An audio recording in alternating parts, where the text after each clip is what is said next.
Argiaren podcastak.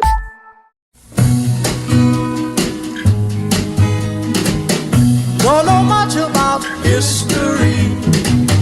Don't know much biology. Don't know much Hau, oroimen histerikoa da. Historia diren istorioek txoratzen gaituztenon podcasta. But I do know that I love you. And I know that if you love me too, what a wonderful world this would be. Don't know much about you. Jode, nola doan urtea, Mamma mia. Eta hasi besterik ez da baina bueno. Hoxe ba, baina hasiera, ez? Hola asteak, ez dakit amaiera zekarri behar duen. Eta zuzen ere, 2026 urte hasiera zora garri honetan, pilpilan dagoen gai bati buruz arituko gara gaurkoan. Espezie inbaditzaileei buruz. Hori da, bai. Baina, bazpare, garbi gera bedi, ez gara Groenlandiaz, Venezuelaz edo Trumpez arituko, o bai. Edo neko gertu ibiliko gera, zentzu batean, bai. Berez, animalia espezie inbaditzailei buruz hitz egingo dugu, eta hortarako 3 kasu aztertuko ditugu, eta gero nahi baduzue, ondoro izatu dezakegu, guztietan zein den, espezierik inbaditzaileena. Eta hasteko ondo irutzen baizaizu, Sobitar Batasunetik hasiko gera. Bai. Eta 1930ko hamarkadara joango gera, beraz, iraultza gertatu berri. Eta Nikolai Bereziagin, neko Berezia zen bera, egia esan, errusiar zoologoa da, historia honen protagonista, eta egin zuena zen Kaspiar itsasoko Azerbaijaneko kostaldeko fauna aztertzen hasi zen, garai hartan, eta gero Armenia eta Georgiako mendietan jarraitu zuen, azterketak egiten, eta Kaukaso inguruan desagertutako animalia espezien erregistro alik eta zehatzera, zehatzena egiten saiatu zen. Ikertu zituen adibidez labar pinturak, inguruetako labar pinturetan uroak eta gazelak irudikatzen, zituzten, eta besteak beste mamuten eta tigren fosilak ere eta zurstatiak ere aurkitu zituen. Eta azkenean egin zuena zen Kaukasoko ugaztunen 11.000 urteko bilakaera aztertuta bildu. Ez da makala. Baita klimaldaketa naturalek eragindakoa azkain, baita ere berrikiago gize jarduera kaotikoak beak ala esatezion, ekarritako eragina edo eragindakoa aztertu zuen. Eta 1954an Kaukasoko ugaztunak izeneko liburuan jaso zuen, aurreko hamarkadetan indako lan hori guztia, eta esan behar da, Bereziagin ez zela mugatu, historia ekologiko hori biltzera, eta inguru ura esperimentalki aldatzeko alegina ere egiten hasi zen. Nola? Hau da, bera dokumentatzen ari zen ekosistema batzuk eta ekosistema horiek berregiten ere saiatu zen. Eta hori nola egin zuen, nola saiatu zen egiten, desagertutako espeziak eskala handian importatutako kanpoko beste espezie batzuekin ordezkatuz. Oso ideia ona dirudi, ezta? Ja. Beste modu batera esan da, espezie inbaditzaileak sartu zituen. Adibidez, Andeetatik txintxilak ekarri zituen, Txinatik txakur mapatxeak, Japoniatik sika oreinak, Ipar Ameriketatik mofeta marradunak, mofetak ekartzeko ze gogo izan baduzu. Bai. Da batez ere, zeren partez. Buruan izango zuen han desagertutako antzeko animaliren bat, eta izango zuen mofeta, ez? Bai. Zakizein. Bai, ze fosilek ez dukate usainik gainera, ez? Kontua da, oroar espezie hoiei kosta egin inguru berrira egokitzea. Sorpresa. Eta zorionez, esan barra dago. Baina, Hego Ameriketatik eta Hego Amerikako ezegunetatik zehazke ekarritako beste espezie bati izaiaren besteko kostatu, eta espezie hori da koipua. Koipu, o koipu, le koipaipu txinglo. Koipu, o koipu, le koipaipu kato. Senuena nyonga chale, tunye batu le bangpa chingkampanya, mai le bangpa. Oh, mai le bangpa. Koipu koipu o koipu le koipaipu chinglo Koipu o koipu le koipaipu kato Bere xaginek zehazki 213 koipu sartu zituen 1930ko hamarkadan, esan bezala Kaukasoko inguru horretan, eta teorian badakigu koipuak zer diren, ez? Karraskari handia dira, badakigu arratoi handia dira, metro bateko arratoiak, eta gainera dauzkate hortzak pixka bat gorriska, laranja kolorekoa pixka bat atzeuka ematen dute, baino oso hotzanak dira. Simpatikoa dira. Arratoi erraldoi simpatikoak. Lastandu daitezkenak. Eta etxekotzen oso errazak dira, eta horrek ematen du azkenian, ez, igual ideia okerra, ez, hori kontrolatzen erresa dela. Ze kontrolatzen erresa ez dana da, koipuek ugaltzeko almena handia daukatela, emek urtean bizpairutan, 4 boskume erditzeko gai dira. Bizpairutan? Bai, 15 bat urtean. Ja, ze bizitza horrena, Hori da. Emearena. Bai, arrarena. Arrarena, bueno. Eta gainera, beren jatorrizko inguruneko harraparirik ez zeukaten ingurunu, ez? Berri hortan, eta orduan Kaukasora iritsi, eta 5 urtetan koipuen populazioa bikoiztu egin zela jaso zuen, bere xaginek berak, baina handik aurrerako erregistrorik ez daukagu. Horrela festa. Baina pentsa daiteke festa. Berean jarretuko zutela, ugaltzen. Orgia etengabean. Bai. Eta gaur egun, koipua munduko 100 espezie inbaditzaile kaltegarrienen zerrendan dago. Bueno. Eta kontinente guztiak hartu ditu. Ozeania eta Antartika ezik. Arrazoi agerikoengatik. Antartikan hotza. Eta Ozeanian gero ikusiko dugunez esperientzia daukatelako horrelako espezieekin. Bai. Egia da, horren erantzunkizuna ezin diogula bakarrik bere xagini egotzi. Batetik esan behar da... momentuz neko ardura tokatu zaio, Bai. Esan behar da, Sovietar arduradunen edo agintarien oneritzia eta babesa jaso zuela, beste oso argudio biztia zulako eta esatezun, han Kaukason jatorrizko espeziak desagertzea, neurri handi batean zala, nobleziak eta errege familiak, txarren familiak eta izean ibiltzen zirelako. Nik uste dut Kaukasoko tigreak eta mamutak ez dituztela, ez? Ez dute monarkiaren alde itzingo, edo noblezien alde itzen nahi, baina agian ez da... Principios. Bai. Bueno, kontua da, berari egotzi dizaigu parte bat, baina esan behar da, Europara koipuak ekartzen lehenak, izan zirela konkistatzaile Espainiarrak, edo Iberiarrak, edo tartean Euskaldunak ere bai, ze Ameriketan bertan hasi ziren pixka bat koipuak ustiatzen, haragitarako eta batez ere larrua oso preziatua daukatelako, eta azkenean negozia metropolira ekartzeko edo, Europara ekarri zituzten. Eta lehenako haiek izan ziren. Hemen da ibaldazkago koipuak.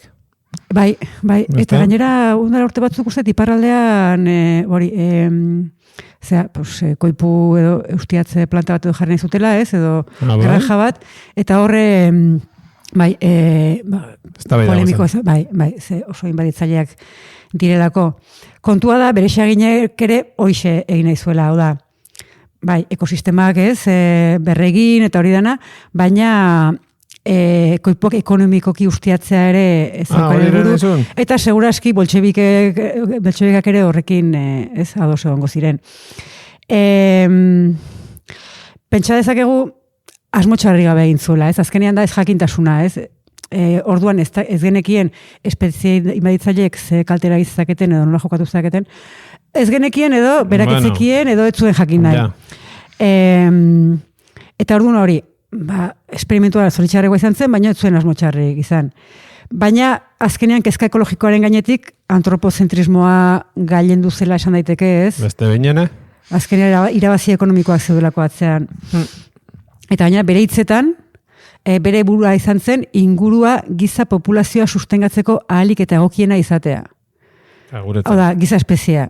Beste espezie batzuk, bueno. Gizakia uberales. Eta horre seinale da adibidez, kanpoko espeziak ekartzeaz gain, hori gutxi balitz, bertako beste batzuk suntsizeko asmoa ere izan zula. ganadua erasortze zuten otxoak edo txakalak adibidez. Hori euskalduna zan. Bai. Hori ere. Bai. Tartza? Hartza, ez dakit.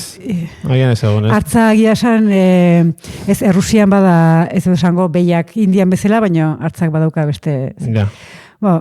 Kontua da, zorionez, planaren zati hau ezin izan zuela gauzatu. Eta egia da, orain arte, esan dugu, ez, azkeneko erregistroa zela, iritsi eta 5 urtera, ez? Eta orain arte inork ez ditu koipuek osoan egindako kalteak ikertu, edo populazioa ere ez dokate zenbatuta, baina seguraski kalteak oso handiak izan dira. En fin, bai. Ze ideionak, Osonak, baina ez dira bakarrik ideia sobietarrak, kapitalismoaren bihotzean ere, antzeko... Hori egin duzu, baretzeko, bazpare. Bai. Inork ez gaitzan... Bueno, beste podcast batean aipatu genuen, Stalinek tximinoen ejerzito bat, orangutan eta gizakin arteko hibridoen ejerzito bat. Ideia hori gainditzea zaila egingo zaizu, Baina, neko balu, koipuen ejerzito bat egitea, ja bazezkan, bere xaginek... Baina, lastantzeko moduko direla esan baduzu... Gehigarri asko ez baizkiozu jartzen koipuei. Ez dakit, metro beteko arrato jaundi horiek, neko eraginkorrak izango ziren. Nerekin behintzat, oso disuasorioak izango ziren. Bai. Eazkinetik botata. Bai.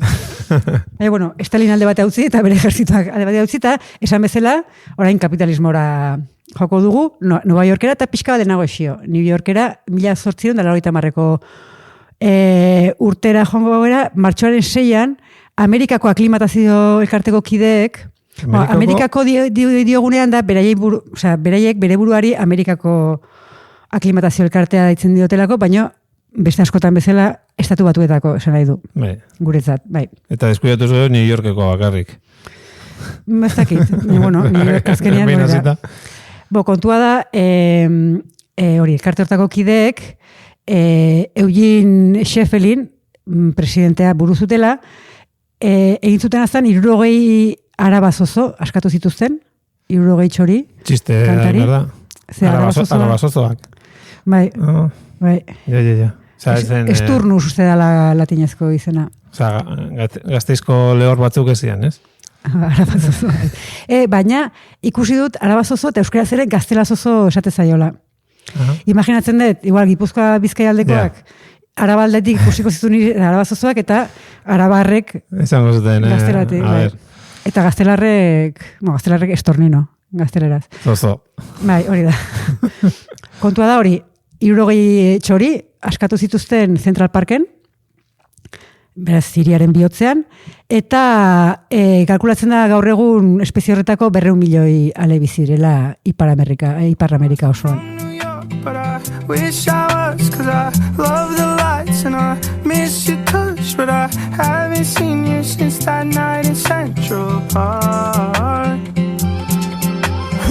Haven't seen you since 2019. Got me looking like a Drake meme when I pour out my feelings like this. You know I hate feeling like this. Didn't wanna go mainstream with me. Got her looking like a fake thing with you. Why you gon' put a ceiling on this when you don't like ceilings on whips?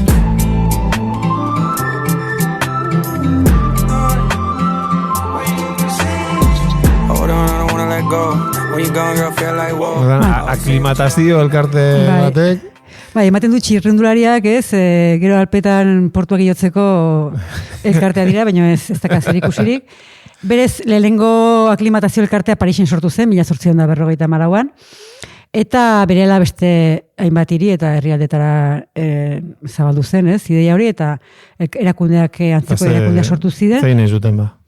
Ba, helburua zen, literalki, eskualde jakin bateko biodibertsitatea munduko beste toki batzuetako animalia eta landarekin aberastea. Oso idea ona, hau ere. Bai. Aklimatazioa, ditzen diete zioten horri. Eta kasu honetan ere, bere xaginekin izan dugun bezala ez, asmo onarekin jardute zuten, ez? Hau da, ez zuten asmo txarrik.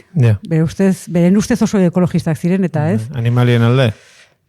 Bai, baina gaur egun badakigu, hori ez, espeziak nasteak zer ondamen ekologiko dakarren.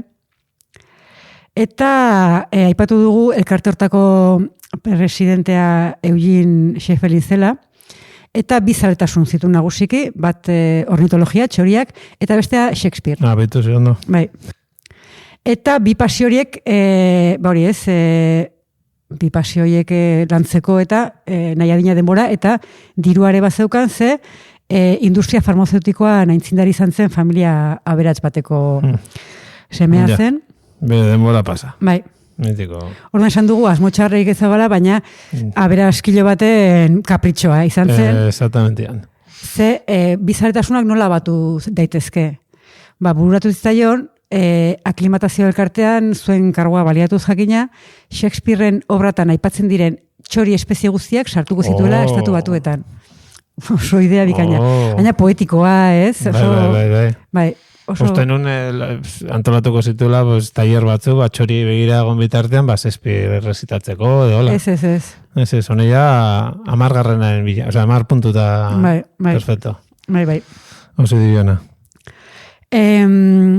Zorionez, eta espezie autoktonoen mesedetarako, elkartekideen lehen aleginak porrot egin zuen. Zabaldu zituzten Egatxabala, Txoka eta Birigarroa. Baina ez ziren ugaldu ingurune berrian. Zein gustatu New York? Ez. Eta bida Central Park, ez? Neko... Bueno, argazkitan bai. Eta gero... Ni hau nahi, ze onda nago. Bai? Bai. Eta espezien bat itzaile bezala nola sentitu zela. Ondo. Bai, batez ere orduan, ez? Zera... Aizeko kiderik etzegorako dokumentazio eske. Bai. Kontua da, hori, espezioiek etzirela ugaldu, eta 1880ko negu amaiera hartan, ez, askatutako arabazozoekin ere berdin gertatzen. Ari zenez, hilabete batzuk geroago, beste 40 ale utzi zituzten parkean. Bai, orduan oie bai. Bai, arabazozoak bai. Eta, baino ez, orduan ere ez urrengo negua hurbildu eta arabazozoak banan-banan erortzen hasi ziren berriro. Ze poetikoa. Baina, ale gutxi batzuk, eta ironikoki, Central Parken bertan dagoen Historia Naturalaren museoan aurkitu zuten babesa. Bai.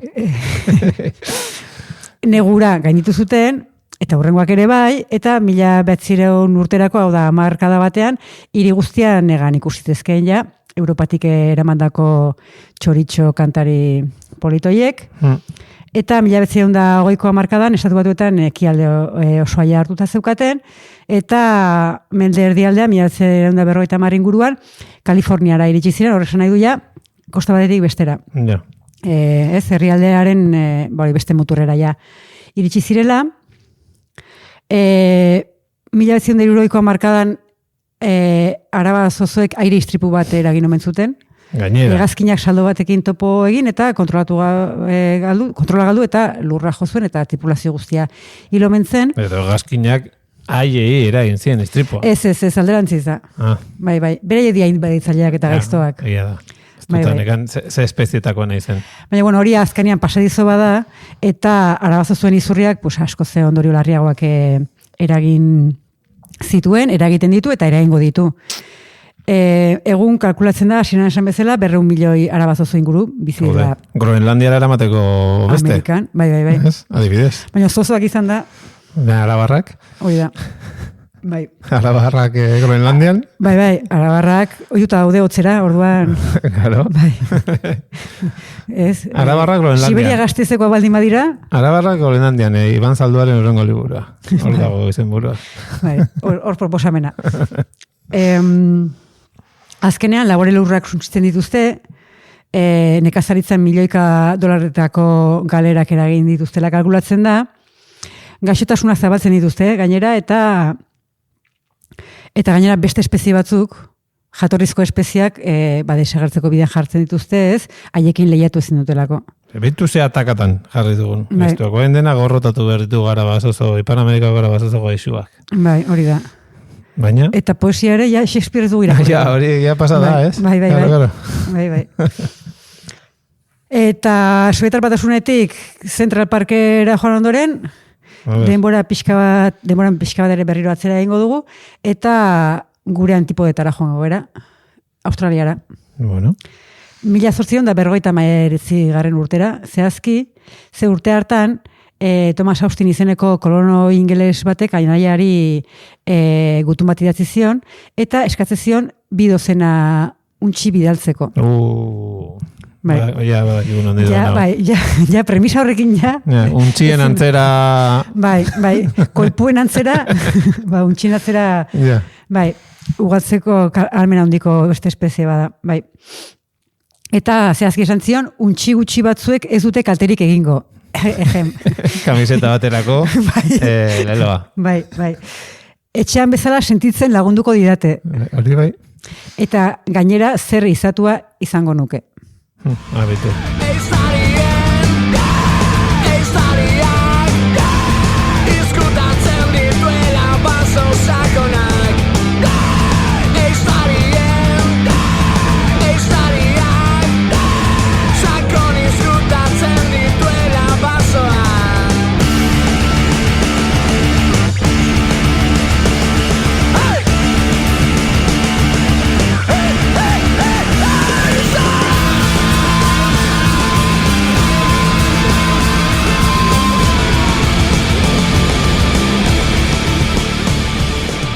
Garbi gatu zaigu, ez? Austin eiztaria zela. Hau da, ez zituela untxiak hasi nahi, hil nahi zituela. Ze jator. Eta gainera, ordurako bere lurretako animalia gehienak garbituta zeuzkan ja, ez? Orduan, beste ez, beste... Claro, izango zuna, hango herritarrak hiltzea aspertuta, ekarri da zuen beste zerbait. Hori da, bai. Orduan, horregatik, 24 untxi horiek, ez? 12 bikote horiek... Behelu saian askatu zituenean, anetzen geratzen harrapari naturalik. Ja. Eta orduan, untxiek, esan dugun bezala, oberen egiten duten. Untxierena, bai, ugaldu. Zein bar zuten ba? Hori da. Zein gozen nukezuk? 1876-ako, hau da, hamarkada bat bete aurretik ere, Austinek arazo handi bat zeukan bere lurretan. Arazo handi bat eta 14.000 untxi. 14.000 untxi. Honena dea untxiak, Bai. Mendea amaitzerako, beste 50 urtetan edo, arazoa handik 5.000 kilometrora. Eta iritsi zen, eta baitere Australiako gobernura jakina. 1901 eta 1907 urteen artean, 3.000 kilometratik gorako esia altxazuten, untxiak gehiago zabaldu ez zitezen, untxiak oso erreix pasatzen ziren esiazpitik, orduan, trampak ere jarri zituzten, ez? Trampa? Bai, hori da. Trampa eta esiak, Eta etorkinak, ja? Baina untxiak, esinazpitik ez ezik, lur azpian ere zulu egin dezakete, beraz... Honena dira. 3.000 kilometroko esi hori alperrik altxatuten. Biken. 1920ko Australiako untxien populazioa 10.000 milioikoa zen. Hau da, munduko giza populazioa baino. Bai. Eta denak Australian. Bai. Bueno, denak, bai. Belarra landare txikiak eta zuaitzak eta zuaitz gaizteak janez egin zuten aurrera, beraz, beraiek aurrera beste guztiak atzera, ez? Sustraiak ere jaten zituzten, eta orduan landare berriak ez ziren azten, eta ondorioz bertako animaliak elikagairik gabe utzi zituzten. Azkenean ez, gurpizoro batean sartu ziren, eta zelurra babesteko landarerik gabe ere, igadurak lurzaroa suntzitu zuen, eta gaur egun ezagutzen dugun, ez, Australiako basamortu zabal hori, gero eta zabalagoa izatea ere, eragin zuten. Badago kasu bat, hegoaldeko kostaldeko irla txiki batean, han 3 papagai espezie zeuden, 3 desagertu ziren, 1906 eta 1926 urte bitartean, eta bertan zeuden 26 zuaitz espezie autoktonetatik 3 baino, ez zuten iraun. Hori da kontua, zuk esatezu untxia sartu eta papagaia desagerrazi. Ze lotura. Euskaro. Bai, eta gainera sartu Australiako irla nagusian, eta handikan beste irla galdu batzuetan horako, bai. Esiak, pozoiak, gas toksikoek, alferrikakoak ziruditen, ez zuten eragin handirik izan, eta 1950ko hamarkadan gerra biologikoari ekin zioten. Untxi genozidioa. Bai, misomatosiarekin eraso zituzten eta untxien 5% besterik ez ziren bizirik geratu. 1.000 milioi. Bai, bili batzu dira, Bai. Bai, baina hildakoak ere bai. Baina 5 milioiek nahikoa izan ziren urte gutxitan berriro izurria, berritzeko eta indartzeko.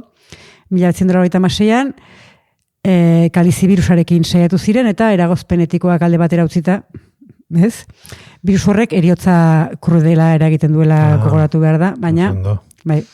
Badirudi neurriak arrakasta izan zuela, orduz geroztik untxien populazioa txikitzen ari da, baina handikan lehentasunezko arazoa da Australiako ingurumen ministerioarentzat. Uste dut, ministerio horrek luzaroan izan duela departamentu berezi bat, untxien departamentua. Untxisterio. Bai. You and me, baby, ain't nothing but mammals, so let's do it like they do on the Discovery Channel. Do it again now. You and me, baby, ain't nothing but mammals, so let's do it like they do on the Discovery Channel. Get in the horn now.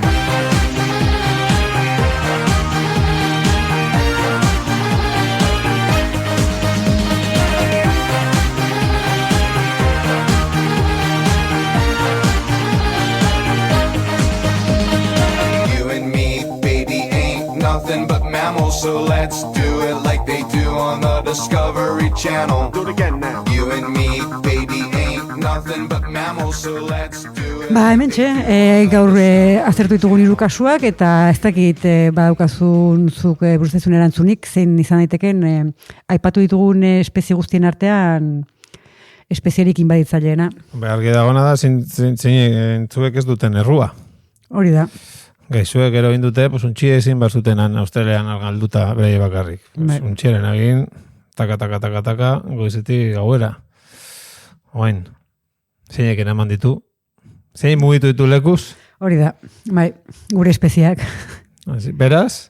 Beraz, gizakia da espezierik. Txapeldun, hontan ere bai? Bai, zerrendetan ez da gertzen ez dakiz zergatik, baina bai, gogoratu behar du animalia gerala, ez? Askotan aztu egite zaigu. Bai. Eta egia da, espezie horren barruan ebaiz, azpi-espezie bat ere berezi daitekela, ze... Gizakietan, ez da? Bai, ze 3 kasuetan, 3 gizonezkoa dira, eta gainera txuriak. Ostra. Edo kaukasiarrak koipuak bezala, bai. Ni txapeldun orduan. Bai, bueno, zuk Al-Andaluseko odol pixka bat badaukazu, eta gian... Da betu, gora Afrika. Argiaren podcastak. Podcast hau libre eta doan zabaldezakegu Argiaren komunitatea osatzen duten milaka lagunek proiektua diruz babesten dutelako. Zuk ere kazetaritza independentea babestu nahi baduzu, egin Argiako kide.